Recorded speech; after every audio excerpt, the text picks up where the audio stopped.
Dinas Pendidikan berhak menerima dan menolak seragam jika tak sesuai dengan target. Kalaupun tidak sesuai kita temukan, berarti kita akan adakan evaluasi dong.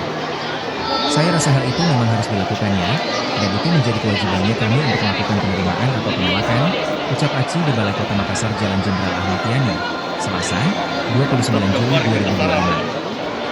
Aci tak menampik, ada laporan bahwa penyedia mengambil barang, seragam, dari Pasar Butung. Katanya, hal itu tidak jadi masalah selagi spesifikasinya tetap sesuai.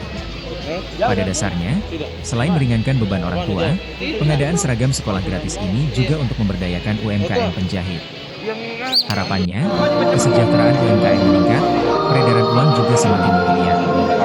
Di sisi lain, Disdik juga tidak mempermasalahkan jika penyedia mendistribusikan produknya ke toko-toko, pasar atau ke pihak lain. Boleh saja penyedia ini menyalurkan barangnya di Pasar Butung, barangnya ada di toko lain, barangnya ada di toko seragam, itu boleh-boleh saja. Tidak masalah, tidak melanggar, katanya.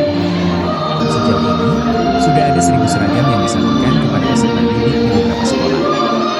Penyaluran dilakukan secara bertahap, target rampung pada akhir September 2025. Diketahui, 31 penyedia seragam gratis telah tekan kontrak dengan ada di Pasar Butung, misalkan barangnya ada di pasar, nggak usah disebut itu Butungnya, barangnya ada di pasar, barangnya ada di toko, barangnya ada di toko seragam, itu boleh saja. Tidak masalah.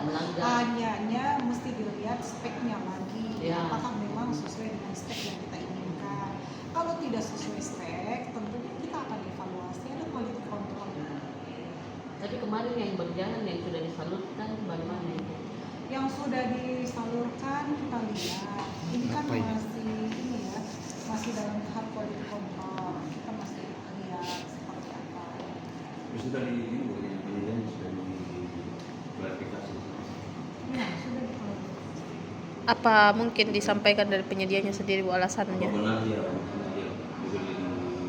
Jadi kalau penyedianya bilang barangnya juga dia salurkan di beberapa toko, termasuk di pasar. Kalau penyedia kan berarti ada beberapa yang dia salurkan di pemerintah kota. Berarti dia bukan mengambil dari pasar itu Bu. Berarti dia bukan mengambil dari pasar itu, Barangnya tapi sendiri dia yang diambil. salurkan ke pasar. Ya barangnya mungkin juga barangnya yang dia salurkan, terus barangnya juga disalurkan kepada kami. Itu kan bisa saja kalau dalam hal ini penyedia. Tapi yang pasti itu kita menyesuaikan dengan Kepres 46. Penyedia yang Bandung. Itu Bu yang disorot kan sempat disoroti yang ada orang yang namanya Roy. Ya, saya tidak mengerti itu siapa Roy. Silahkan tanya di penyedianya kalau itu Roy. Kami tahunya bahwa penyedia yang menyiapkan itu barang. Bu Kadis, yang isu penyedia yang dari Bandung itu bagaimana Bu kebenarannya? Isu penyedia, jadi di dalam kontrak payung itu memang ada beberapa penyedia yang masuk di dalam kontrak payung. Itu kan bebas, kalau e-purchasing itu bebas, siapapun bisa masuk. Ada Jogja, ada Bandung, ada dari Maros, itu berhak juga untuk masuk.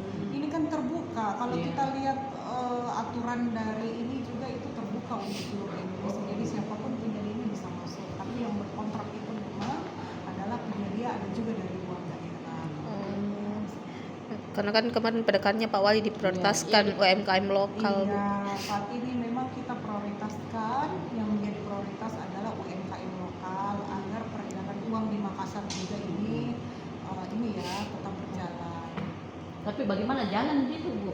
Maksudnya ke UMKM, ke penjahit-penjahit. Jalan ini boleh dikombain kok dengan dinas koperasi. Iya, boleh dilihat dari dinas koperasi. Yang sudah dapat.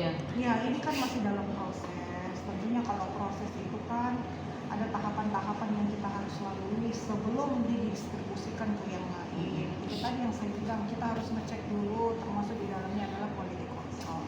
Berapa persen yang terdistribusi sampai sekarang? Yang terdistribusi sekarang ini, yang kemarin itu kan masih 1.000 pasar. Ini masih proses lagi. Kita lihat. Download Tribun X sekarang, menghadirkan lokal menjadi Indonesia.